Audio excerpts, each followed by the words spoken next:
ప్రజల సంక్షేమమే పరమావధిగా యూపీఏ ప్రభుత్వం పనిచేస్తోందని ప్రధాని మన్మోహన్ సింగ్ పునరుద్ఘాటించారు.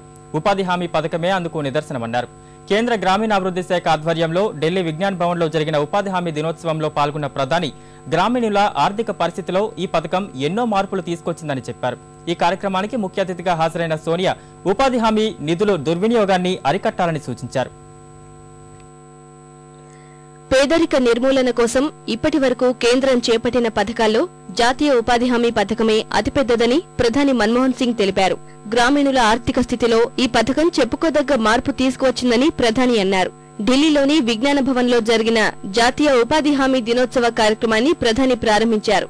గ్రామీణాభివృద్ధి కోసం యూపీఏ ప్రభుత్వం పలు కార్యక్రమాలు చేపట్టిందని చెప్పిన ప్రధాని మన్మోహన్ సింగ్ అట్టడుగు వర్గాల ప్రజల సంక్షేమం కోసం తమ ప్రభుత్వం ఎంతో కృషి చేస్తోందని ప్రకటించారు. ఉపాధి హామీ లాంటి పథకాలతో పాటు సంక్షేమ పథకాల ఫలాలు నేరుగా లబ్ధిదారులకే చేరేందుకు నగదు బదిలీ వంటి పథకాలు ఎంతో మేలు చేస్తాయని అభిప్రాయపడ్డారు.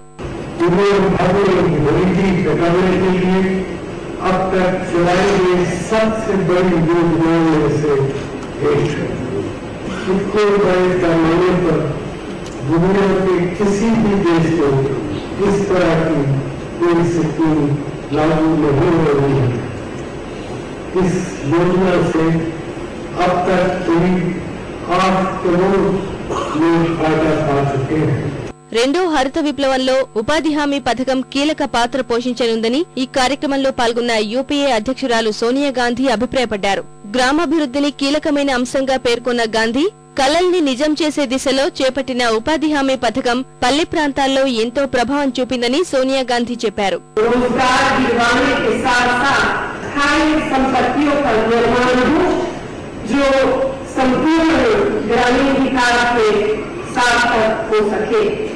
इसी उद्देश्य जल संवर्धन, भूमि विकास, सड़क बनाने के अलावा स्कूलों, आंगनबाड़ी केंद्र के निर्माण और स्वच्छता अभियान के कार्य को भी इस योजना में शामिल किया गया। ఉపాధి హామీ పథకంలో మహిళల పాత్ర మరింత పెంచాలని, దీన్ని అవినీతి రహితంగా అమలయ్యేందుకు అవసరమైన చర్యలు తీసుకోవాలని ఈ కార్యక్రమంలో పాల్గొన్న నేతలు సూచించారు.